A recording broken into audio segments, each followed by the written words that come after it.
All right, so if I only had one afternoon to spend in Roma Norte and I was bringing someone who's never been, what is the most touristy and worth it schedule that you could do? Starting with lunch, we're gonna go to Expendio de Maíz first, put our name down because it's gonna take at least an hour.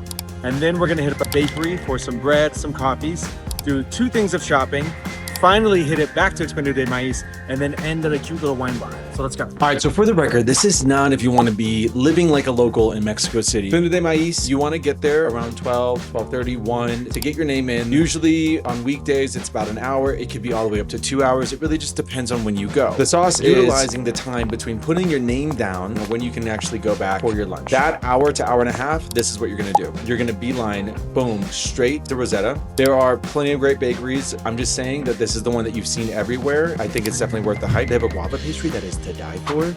I think it's also something that you need to go to. So if it's your first time here, that's the objective. First time, making it worth your while. Go to Expendio de Maíz, get to Rosetta, get yourself a coffee. And now we're gonna do 1 cocktail before we shop. Then 2-minute walk from there, you're gonna go straight to Blanco Colima. This is a place that I would not recommend eating at, but the story behind this place is interesting. The bar is quite nice. It is expensive, but if you are a big fan of Negronis like myself, definitely hit up these Negronis. Then from there, another 3-minute walk straight to one of my favorite little local designer spots, Cardon. I've always kind of lucked out here. The problem is sometimes if you're a bigger guy, they don't really have your sizes. They do have a second store that they usually carry a little bit more variations in sizes for items. These are all like local designers, local textiles that are used. I love this spot.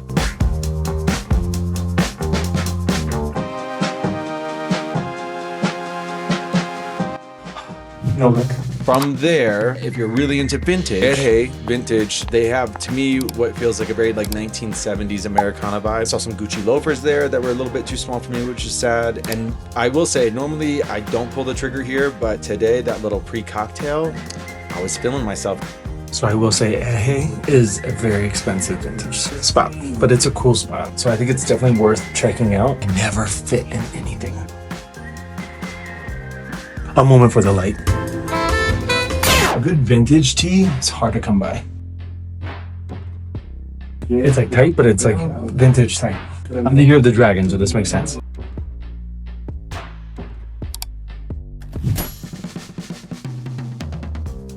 Okay, so pro tip, the cocktail before shopping can be dangerous. We just got news that our table's ready, Expendio de Maíz. So now we must run, because we only have 15 minutes to claim it. That should pretty much take up your whole time in between the time you put your name down for your reservation and the time you get called back. So you're gonna beeline straight back to Expendio de Maíz.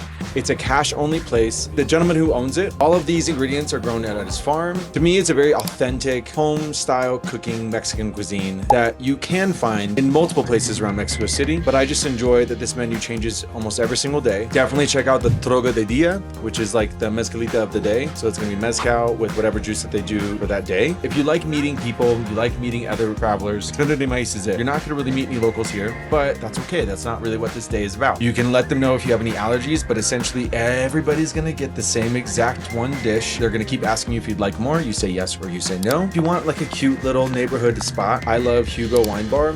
This is, by the way, a fantastic lunch. I love all of their wines because they're natural wines. If you're really into orange wines, they have a great selection here. We took our new friends and we ended the evening there. Just wrapped at Hugo Wine Bar. I'm about 2 bottles of wine in right now, so I'm just gonna give it to you straight. The beauty about this specific itinerary is the communal seating at Expendio de Maíz, because then you get to meet people. And what happened today is exactly what you'd hope for. We got to meet some beautiful individuals. We invited them to Hugo Wine Bar. We had a great time with them.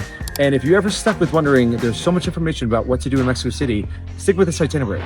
If you only have 3 days, this is the way to do it.